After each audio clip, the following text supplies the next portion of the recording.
আজকে জগন্নাথ দেবের একটা প্রিয় ভোগ রান্না করব। জানো বন্ধুরা, পুরীর মন্দিরে কিন্তু কোনো জিনিসই ফেলানো যায় না।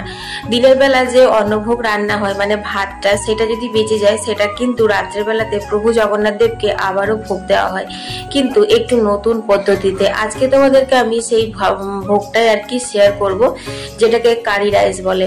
তো এখানে টক দই নিলাম, তারপর অল্প নুন দিয়ে অল্প একটু জল দিয়ে ভালো করে ফেটিয়ে নিয়েছি। তারপর সর্ষের তেল, আমি সর্ষের তেল দিলাম, তোমরা চাইলে সাদা তেলও দিতে পারো। তার মধ্যে রাই সর্ষে, শুকনো লঙ্কা আর কারি পাতা দিয়ে দিলাম হচ্ছে ফোড়ন। তারপর কারি পাতাগুলো হালকা ভেজে দিয়ে দিলাম ঝরঝরে ভাত। এই ভাতটা কিন্তু তোমার মানে সকালের ভাতটা সন্ধ্যেতে আর কি দিতে হয়, এরকম টাইপের নিয়ে ভাতটা হালকা করে ভেজে সেই গুলে রাখা দইটাও কিন্তু দিয়ে দিলাম। ব্যাস, আবার কি একটু নাড়াচাড়া করে নিতে হবে, বেশিক্ষণ ফোটাবার কোনো প্রয়োজন নেই। তারপর ফ্লেভারের জন্য একটা আস্ত কারি পাতা দিয়ে একটু স্ট্যান্ডিং টাইম দিতে হবে ঢাকা দিয়ে।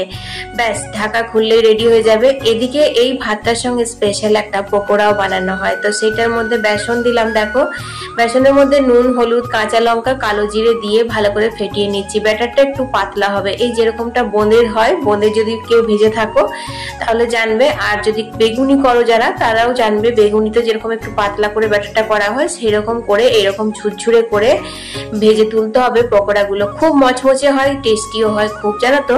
তো দেখো, এখন ভাজাও হয়ে গেছে পকোড়া। চলো এবার প্রভুকে ভোগ দিয়ে দেওয়া হোক। তো এখানে কারি রাইস, সাদা ভাত, বড়ি ভাজা, আলু ভাজা করেছি, তিল শুক্তো আর পকোড়া। তিল শুক্তো রেসিপিটাও কিন্তু নিয়ে আসবো। তিল শুক্তোটা যা হয়েছিল না বন্ধুরা।